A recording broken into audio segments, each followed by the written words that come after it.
Bonjour tout le monde, bonsoir, on est comme un peu entre les deux, fin d'après-midi, début de soirée. Merci à tout le monde d'être là, on est très heureux d'avoir une salle pleine. Je m'appelle Isabelle Couture, je suis présidente de DOC Québec, qui est le chapitre québécois de l'Association des documentaristes du Canada, Documentary Organization of Canada.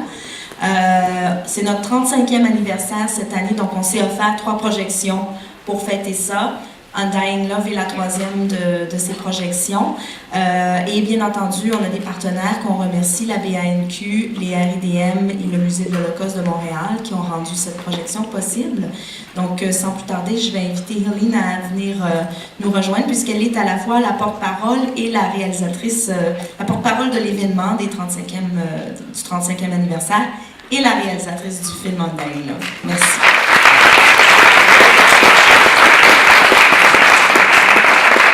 Bon après-midi, mesdames et messieurs. Je suis très content d'être ici parmi vous et je vous souhaite la bienvenue à cette projection spéciale.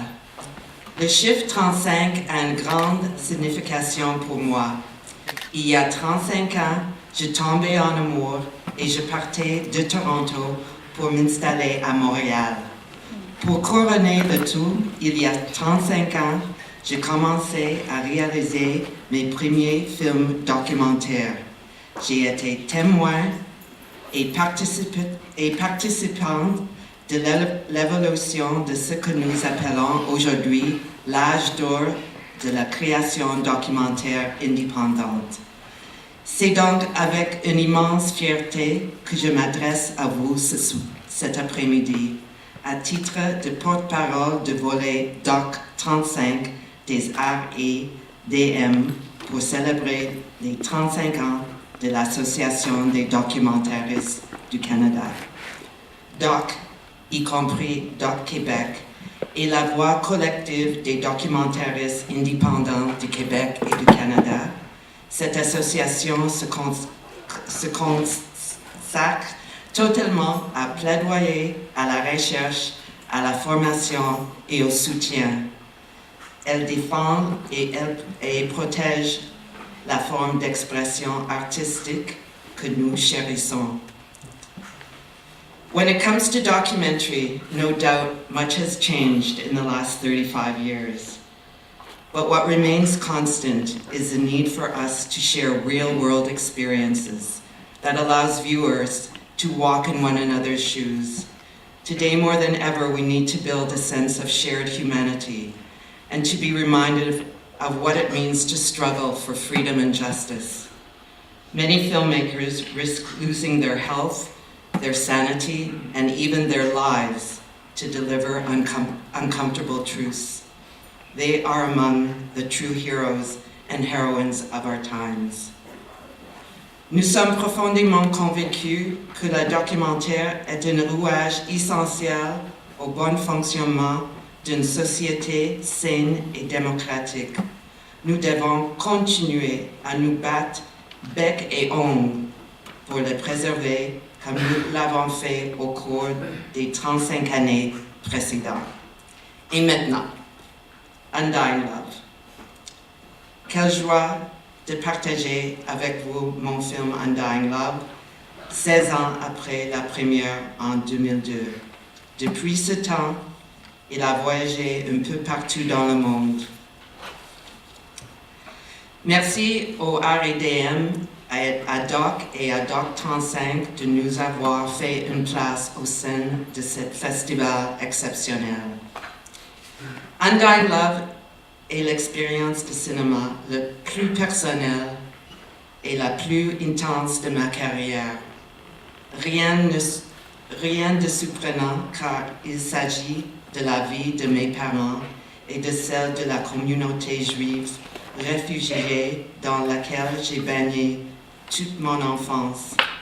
C'étaient tous les survivants de la Shoah, des travaux forcés et des camps de concentration de la Deuxième Guerre mondiale.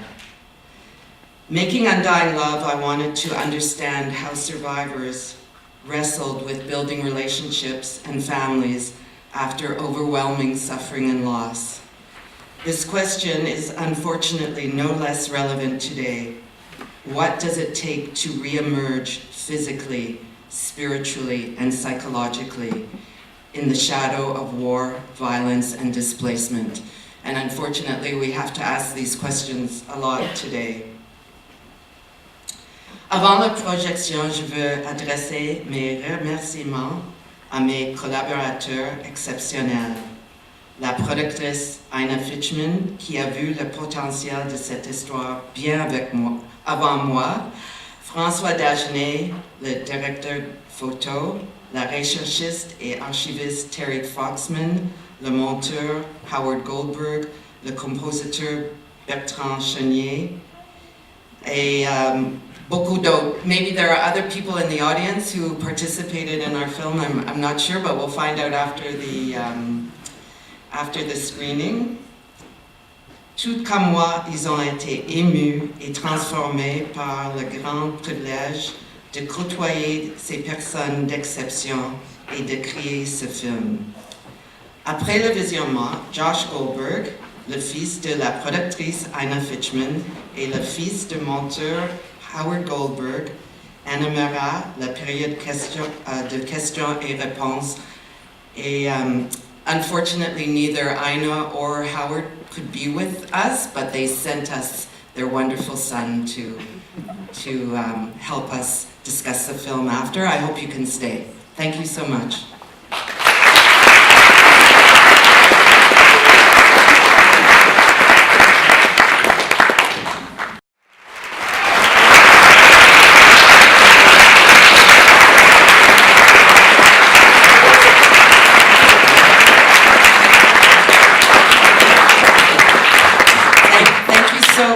I haven't seen it in so many years, and first of all, I just want to thank the wonderful people that worked on this film, because as you can see, there's so much artistry. And for those of you who are here, Terry Foxman, Bertrand Chenier, Terry, Bertrand, if you're here, I can't see anything, but we had I had a team and a circle that was a dream team, and there were so many things in the film that sort of just fell together. It was one of the films, I think, that had to be made. So I'd like to introduce Josh Goldberg, Fitchman Goldberg. Bonjour, hi everyone. So we're gonna do just I'm gonna ask a few questions to Helene, and then we'll do a quick question and answer period. On va faire une période de questions. Donc, ouais. Donc,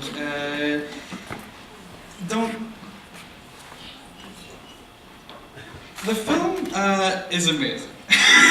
This is a really, really incredible film. Thank you so much for sharing this with us. It is.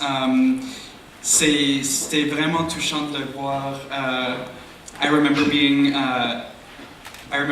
like a child and not understanding what was going on when this film was being made, and it really was incredible to see the finished project. Je me souviens d'être un enfant et ouais. Donc, je voulais juste vous demander en premier, ce film est vraiment à propos de l'héroïsme et de l'héroïsme non conventionnel, daily hero acts of heroism, and I wanted to know, who were the people, the individuals, the heroes in your life who inspired you to embark on this process? Well, I hope I'll speak in English, but if anyone needs to have it translated, Josh will be happy to, or Isabel. It wasn't really until my father passed away and during the period of mourning, people were asking my mother, how did you meet your husband? And then she was telling this amazing story, and then it just kind of made an impact, like how did all these people meet each other? All the grown-ups that I knew, all that I grew up with, were couples and all survivors.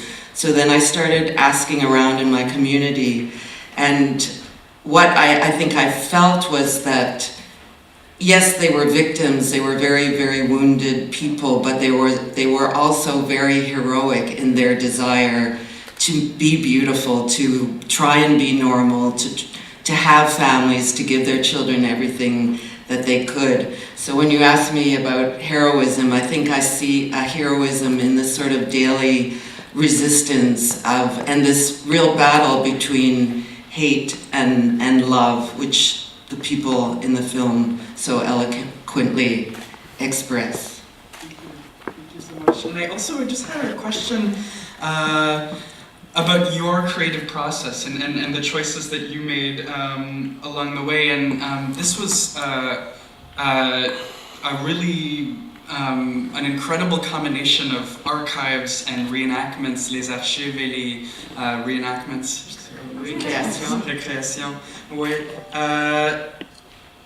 I wanted to know about what about reenactment? Why did you choose to include reenactments, les récréations dans ce film? Pourquoi? I want to again name Terry Foxman, the archivist and researcher, and François Dagenet. Unfortunately, he can't be with us today, the DOP, but I think together as a team we really created the look. Terry was looking for literally needles in haystacks to find the kinds of images I was looking for, which was not just of war and death and being victims, but also of beauty, of memory. And when those images couldn't be found, I saw the recreations almost as archives that weren't made. I had to make my own archives because, as you see with meeting all the characters, they were searching, they had a battle inside to reclaim some kind of humanity, some kind of beauty, and that's where the recreations came in. Oui.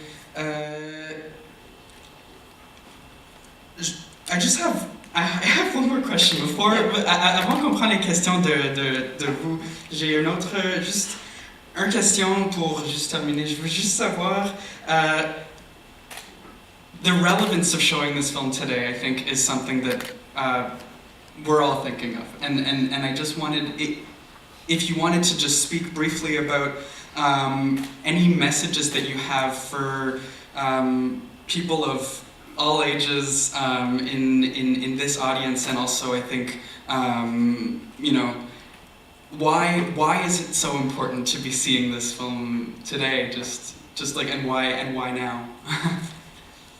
I think, thank you Josh for asking that question. I think we're all thinking a lot about refugees today because there's even more refugees today coming from all over the world, and just how much love they need and how much love that we should be providing, and how that makes such a difference to coming back to life, coming back to trust. So I hope it's an inspiration to all of us to think about greeting people with open heart. Et you are an inspiration. Thank you. Vous êtes une inspiration. Ok, donc peut-être on peut prendre des questions de vous. If anyone has any questions, feel free to. Are the microphones on? Yeah, feel free to walk down to a microphone, and we can do questions. So, yeah. Yeah. This is Terry Foxman. Let's everybody give a hand for Terry's archival genius.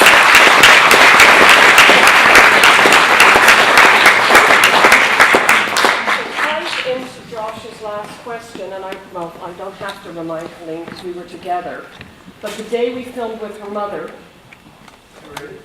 Terry talks. Okay. The day we filmed with her mother at a synagogue in Toronto was 9/11. And we literally filmed that interview as the towers were falling. And I remember thinking, and we had the whole week scheduled in Toronto to film with these survivors. And we called them later and said, listen, we understand if you don't want to do this. We understand if you want to cancel. And they all said, no, we're doing it. And within this horrible trauma going on throughout the world, I felt very comforted to be with these people who had been through so much and came out strong. And it was a big solace. And that obviously was the beginning of a lot of very bad things that have spilled over until today. So I just wanted to bring that to light. Thank you.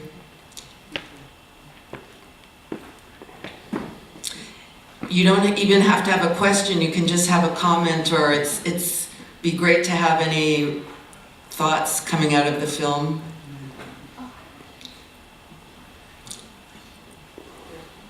Yeah, I don't want to walk down the stairs, but my question concerns, do you think the general Canadian public or the American public understands the discrepancy or the numbers of people that are refugees around the world and the difficulty and the hardship and the fight to stay alive? I mean, it's so far removed from I would say everyday life. So that's the question. The man up the stairs is saying that do we in Canada, North America, do we feel like our communities, our governments understand what refugees have to go through? I mean, I think there are people who are trying to do their most to greet people, but obviously we have all so much to do, and we all, I guess, have a responsibility. And I think Canada is doing somewhat better than the States, but we have a lot of work to create. I mean, what's really criminal today is that being a refugee is being tied to being a terrorist or being having some nefarious intent, which is just so horrific. So I think it's all up to all of us to kind of change that narrative. Any other questions? Mon intervention sera en français éventuellement. Merci pour ce beau témoignage. Et moi, des images du camp, ce qu'on a, ces images-là sont venues me chercher. Juste un microphone. Moi, en fait, mes origines, je suis originaire d'Algérie, et l'Algérie a été colonisée de 1832 à 1962, donc un siècle et un quart de siècle. Mes parents étaient désignés, étaient qualifiés d'indigènes. Et comme vous dites maintenant, les réfugiés, beaucoup d'Algériens lors de la guerre d'Algérie étaient des réfugiés en Tunisie, dans la frontière. Attendez, je vais juste... Prends votre temps. Prends votre temps. C'est que ces images-là, c'est la misère humaine. Et la misère humaine, c'est la même chose chez tous les humains. Et moi, comme je vous ai dit, mes parents étaient qualifiés d'indigènes. Et la loi qui était appliquée sur eux, beaucoup de gens ici au Québec et au Canada ne savent pas ça, c'est la loi de l'indigénat. S'il y a quelque chose qui se passe entre les indigènes, mes parents, mes oncles, mes tantes, on leur applique la loi de l'indigénat. Et comme je vous ai dit, si on prend des images de 54 à 62 en Algérie, c'est vraiment très similaire au camp de concentration. Et merci beaucoup. Did everyone understand, or? Yeah. Just, I can. Sorry, I'm going to talk in English. Actually, I'm going to translate for myself. Sorry, but the images you shown. This is like this is the human misery, if I can say this way, because it's very similar. I come from Algeria. My roots are from Algeria, and during the occupation of the French, le colonialisme français, the French, my parents, the pictures, my mother and my aunt shows us their pictures when they were girls. It's very similar, misery and the black and stuff. And thanks very much for this un chef-d'œuvre. Merci. Thank you.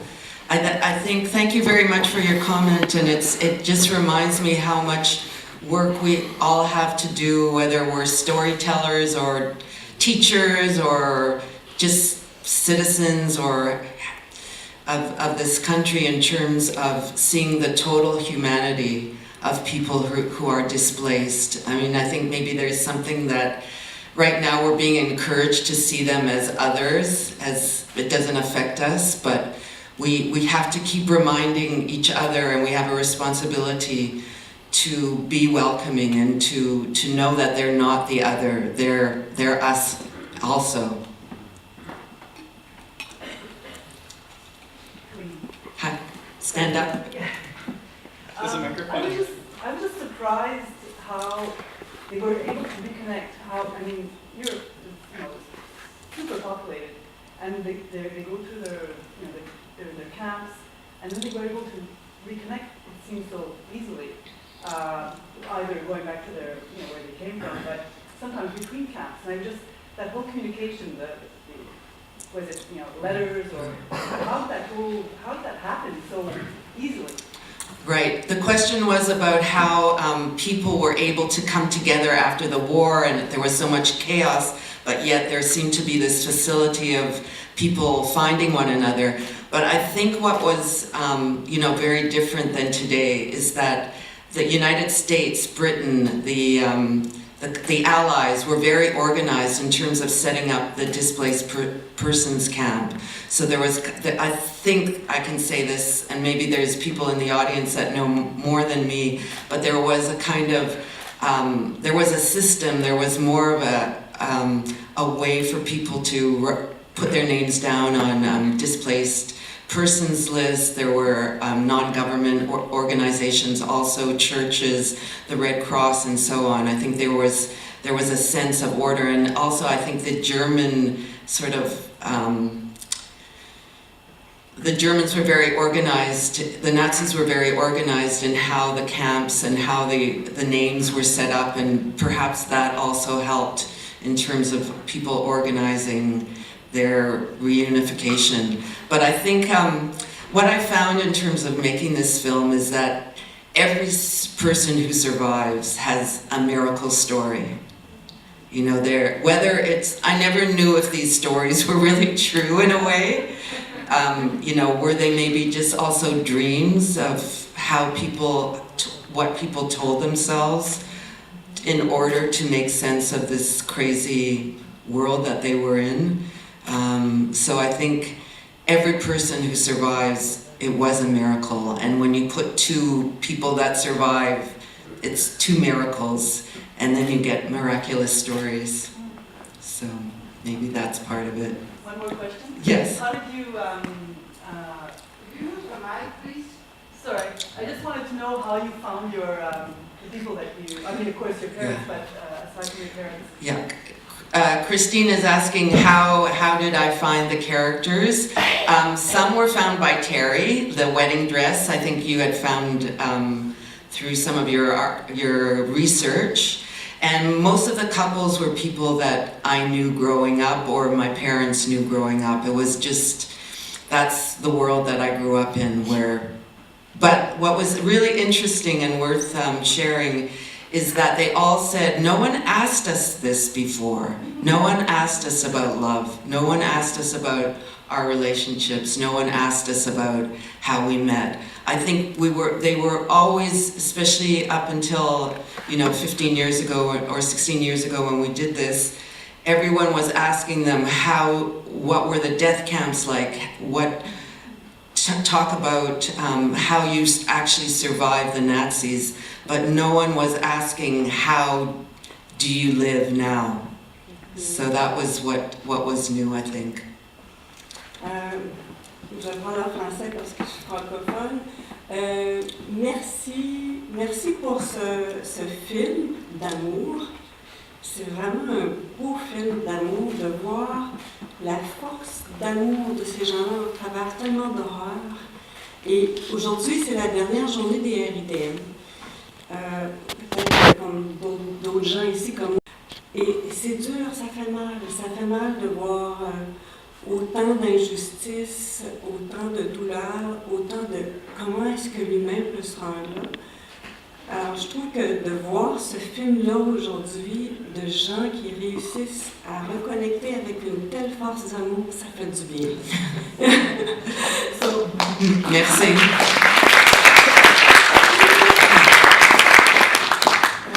maybe I could say just a bit in English for the ones.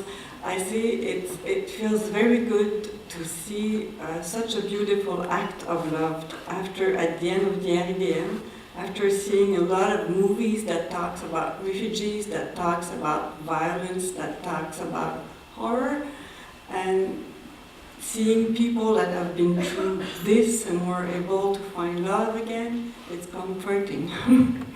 I have a question now.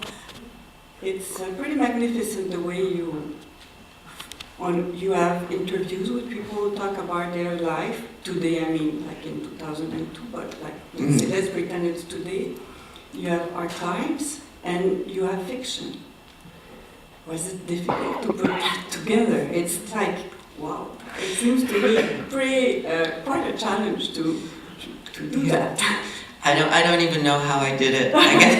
Today I can't say that I know how I did it. I think it was just, for many documentary filmmakers, there's just like this drive, this urgent need to do what you have to do if you have that story. And I had an incredible team, including his parents. And film is so much about collaboration. I think both I was in touch with what I wanted to say, and I had the team around me, and the people were ready to tell these stories, so it was a miracle.